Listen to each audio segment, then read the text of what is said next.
নমস্কার বন্ধুরা, আশা করি যে যেখান থেকে আমার ভিডিওটা দেখছেন সবাই ভালো আছেন। আজকে আমি বানাবো ঘুগনি। সর্ষের তেলের মধ্যে তেজপাতা, দারচিনি, এলাচ ফোড়ন দিয়ে দিলাম।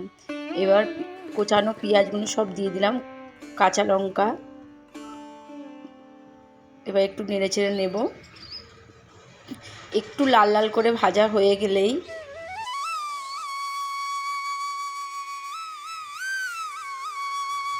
পেঁয়াজ লাল লাল করে ভাজা হয়ে যাওয়ার পরে এবার আদা রসুন বাটা, পেঁয়াজ বাটা,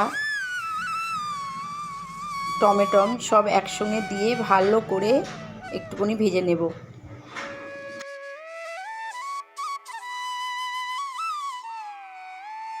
পরিমাণ মতন হলুদ নুন দিয়ে দিলাম।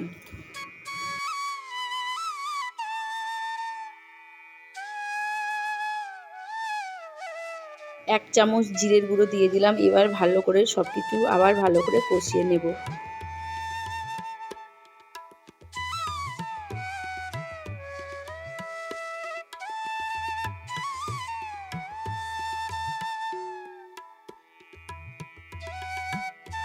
ধনে পাতা দিয়ে দিলাম।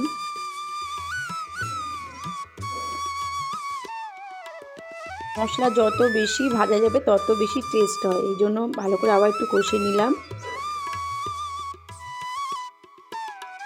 সিদ্ধ করা আলু মটর সব দিয়ে দিলাম।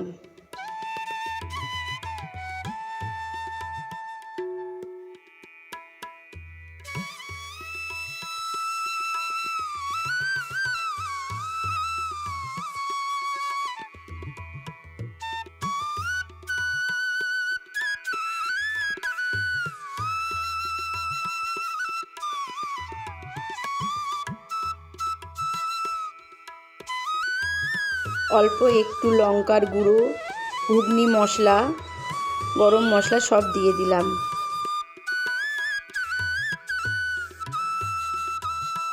সমস্ত কিছু আবার ভালো করে একটু নেড়ে চেড়ে নিচ্ছি। অল্প পরিমাণে একটু জল দিয়ে দিলাম। এবার ফুটলে ঘুগনি তৈরি হয়ে যাবে।